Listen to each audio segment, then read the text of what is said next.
Now that the cabinet is assembled, I will get ready to hang the bracket for the wall, making sure that it looks good, and I'm getting a nodding approval, so that means yes. Alright, stop nodding, put it down. Okay, now, yeah, take out the tape measure, and I'm going to measure to make sure that the cabinet is put high enough on the wall to clear that little line of electricity that I have there.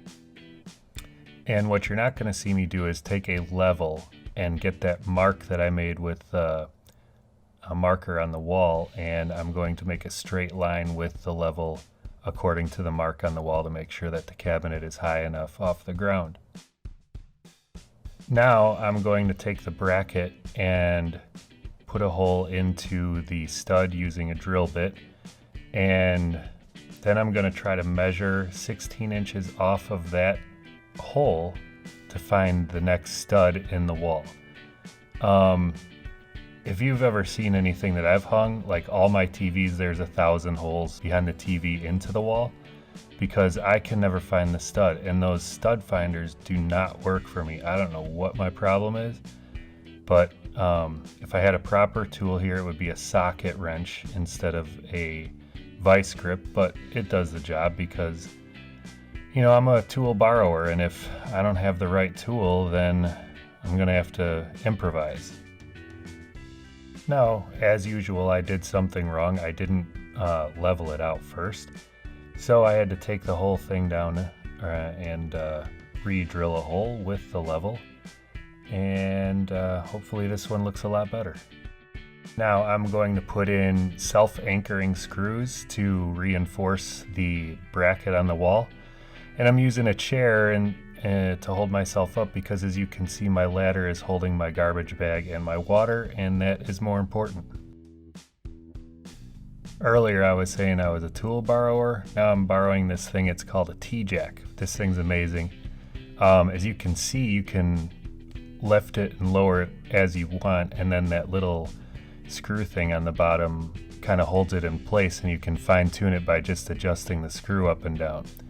I'm using it right now just to hold the cabinet up while I put it against the wall and slide it down onto the bracket.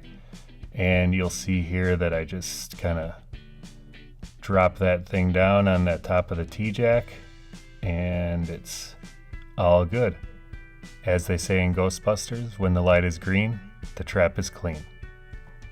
Now for probably the easiest part of the whole thing is putting on the doors, and this is so easy, not even I could screw this up. All you got to do is put the prong on the door into the hole on the cabinet, and the light is green, if you catch my drift. Now I'll check the inside shelves with a level, and as you can see, it is close enough. Hi, I'm Slim the Barber, and as you can tell, owning a home sucks. I don't know where they got this thing about the American dream. Get a better dream. You gotta pay for everything, you gotta fix everything, and if you're as cheap as I am and somehow perpetually as broke as I am, eventually you're gonna have to figure out that you gotta do some things by yourself. That's a hard thing for me because I wasn't brought up that way. My dad's toolbox included a butter knife and a hammer that the top always flew off of. So subscribe to my channel and check out the playlist First Try DIYs. It'll be my home improvement section, maybe cooking, who knows. But if you ever think you want to try something and you want to make sure a dumbass could do it, just look at me.